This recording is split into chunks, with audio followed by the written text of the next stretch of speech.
పరుగుల లక్ష్యఛేదనలో ఢిల్లీ క్యాపిటల్స్ కి ఆరంభంలోనే షాక్ తగిలింది. 7 బంతులాడి 2 పరుగులు చేసిన ఫాఫ్ డు ప్లెసిస్ ని యస్ దయాల్ అవుట్ చేశాడు.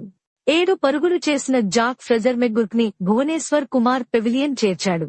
7 పరుగులు చేసిన అభిషేక్ పోరెల్ కూడా భువీ బౌలింగ్లోనే పెవిలియన్ చేరాడు.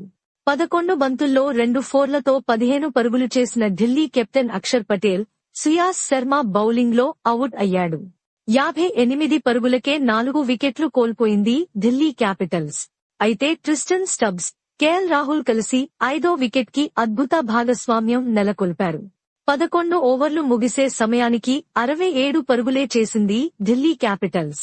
ఆ తర్వాత వేగం పెంచిన రాహుల్ బౌండరీలు రాబట్టాడు. జోష్ హజిల్వుడ్ వేసిన ఇన్నింగ్స్ 15వ ఓవరులో 4-2-2-4 బాది 22 పరుగులు రాబట్టాడు. ఆ తర్వాత ట్రిస్టన్ స్టబ్స్ కూడా బౌండరీలు బాదడంతో ఢిల్లీ విజయం తేలికైపోయింది.